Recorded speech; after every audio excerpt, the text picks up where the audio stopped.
Okay ninth class, अभी हमने chapter second का फोर्थ पार्ट फिनिश किया, जिसमें हमने बताया था आपको कि what changes after October, October के बाद क्या चेंजेस आए। Now we start the fifth part, कि अब हम फिफ्थ पार्ट स्टार्ट करेंगे। फिफ्थ पार्ट है हमारा the global influence of the Russian revolution and USSR.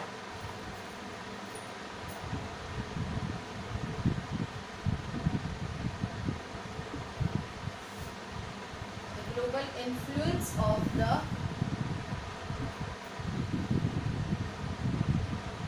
Russian Revolution of and the USSR। यहाँ पे हम देखेंगे कि जो global influence Russian revolution USSR पर पड़ा। बॉल्शेविक ने जिस तरह अपनी ताकत से पूरे किंगडम पर कब्जा कर लिया था, आपको पता है कि बॉल्शेविक ने पूरा का पूरा किंगडम क्या अपने हैंड ओवर कर लिया था, अपने ओवर कंट्रोल कर लिया था उसने।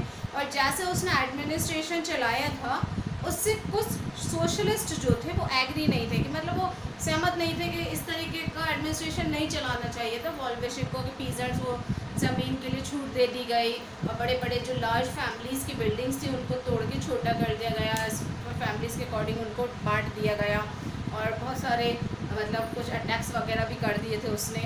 बट कुछ कंट्रीज़ में जो मेहनत के दम पर चेंजेस आए और एक राज्य एस्टैब्लिश किया गया, उसे दुनिया भर के लोगों में एक नई मतलब होप ला दी थी, एक नई उम्मीद जाग गई थी कि हाँ, अब हमारे कंट्री में भी कुछ चेंजेस हो सकते हैं, ये सोशलिस्ट चेंजेस हमारी कंट्री में भी अगर हम मेहनत करें तो आ सकते हैं।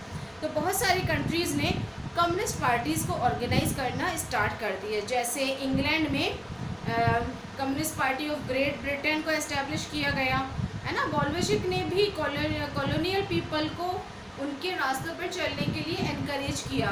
बॉल्शेविक ने भी कहा कि आप मतलब इनकरेज किया कि आप इस रास्ते पर चलें। एंड सोवियत यूनियन की बहुत सारी कंट्रीज़ ने conference of the people of east and Bolshevik ने जो पार्टी बनाई थी उसमें पार्टिसिपेट किया।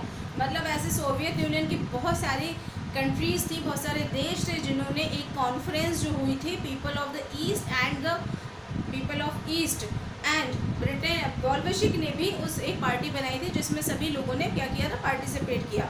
कुछ USSR communist universities of the world of the east में एजुकेशन दी गई। और जब एजुकेशन किसको दी गई थी, कुछ सोवियत यूनियंस के लोग जो थे उनको एजुकेशन दी गई। और जब सेकेंड वर्ल्ड वॉर हुआ, तब सोवियत यूनियन की वजह से सोशलिज्म को ग्लोबल लेवल पर पहचान मिली थी। जब सेकेंड वर्ल्ड वॉर हुआ तो क्या हुआ कि ग्लोबल लेवल पर सोशलिज्म को एक पहचान मिली, कि मतलब इतनी बड़ा फेज बन चुका था वो कि ग्लोबल लेवल पर उसको सब पहचान मिल गई, वो आइडेंटिफाई होने लगा सोशलिज्म। और जो एक मतलब उनको एक हैसियत भी मिल गई थी, एक हैसियत भी हो चुकी थी उनकी कि भाई अब कितना ज़्यादा बढ़ चुका था सोशलिज्म। लेकिन बट 50s के टाइम में, 1950s के टाइम में कंट्री के अंदर जो लोग थे वो समझने लगे थे कि सोवियत यूनियन में कुछ ठीक ठाक नहीं चल रहा है, मतलब ऑल इज़ नॉट वेल, मतलब कुछ ठीक नहीं है। तो सोवियत यूनियन में कुछ ठीक नहीं चल रहा था। उनने देखा कि एक पिछड़ा हुआ देश महाशक्ति बन चुका था, उसके इंडस्ट्रीज और एग्रीकल्चर डेवलप हो चुके थे, और गरीबों को खाना मिल रहा था। गरीबों को क्या हो रहा था, उस समय खाना मिलने लगा था, इतना ज़्यादा डेवलपमेंट हो चुका था।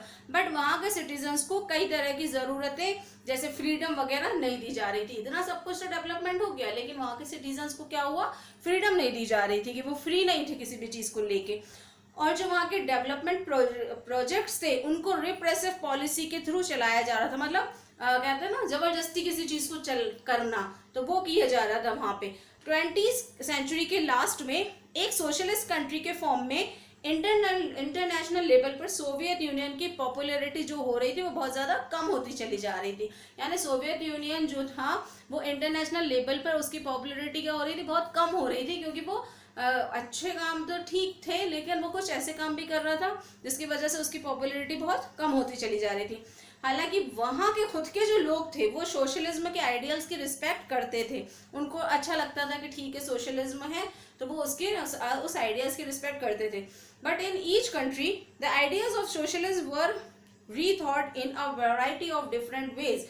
इट मीन्स दैट कि सभी देशों में सोशलिज्म को लेकर डिफरेंट वे में फिर से डिस्कस किया जाने लगा। मतलब वो डिफरेंट डिफरेंट तरीके से, मतलब रीथॉट, पुनर्विचार कहते हैं ना, कि अब हम इस पे फिर से सोचेंगे, तो फिर से मतलब सोचना स्टार्ट कर दिया गया।